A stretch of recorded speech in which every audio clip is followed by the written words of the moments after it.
दिल्ली में जारी सियासी तकरार के बीच होम मिनिस्ट्री ने बड़े पैमाने पर आईएएस और आईपीएस अधिकारियों के तबादले कर दिए।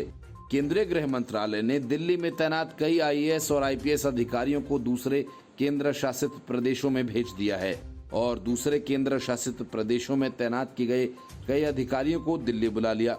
गृह मंत्रालय के नोटिफिकेशन में 32 आईएएस और 27 आईपीएस अधिकारियों का जिक्र है। ये सभी अधिकारी दिल्ली से अंडमान, अरुणाचल प्रदेश, मिजोरम, गोवा, चंडीगढ़, लक्षद्वीप, जम्मू कश्मीर, पुदुचेरी और लद्दाख भेजे और बुलाए गए हैं।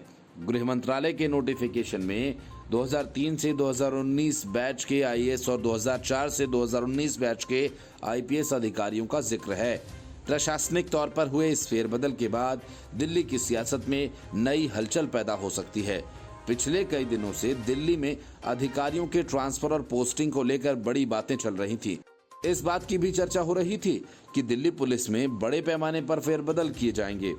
दिल्ली से बाहर गए अधिकारियों को दिल्ली वापस लाया जाएगा और यहां से कई अधिकारियों को बाहर भेजा जाएगा।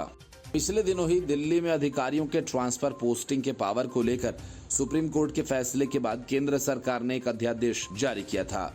इस अध्यादेश में अधिकारियों के ट्रांसफर और पोस्टिंग में लेफ्टिनेंट गवर्नर के साथ ही दिल्ली सरकार के अधिकारों का उल्लेख किया गया है।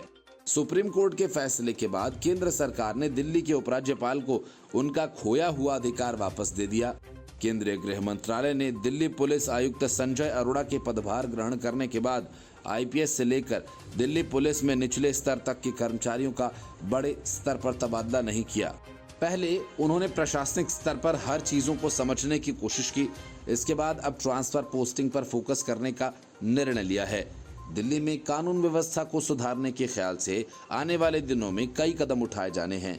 दिल्ली में नए अधिकारियों के आने से दिल्ली के सभी 15 जिलों में डीसीपी की नियुक्ति को लेकर अब सीपी के पास नए विकल्प मिलेंगे। दिल्ली पुलिस सूत्रों की माने तो कुछ को छोड़कर अधिकतर डीसीपी बदले जा सकते हैं क्योंकि नए अधिकारी दिल्ली आ जाएंगे। Bureau report, news of India.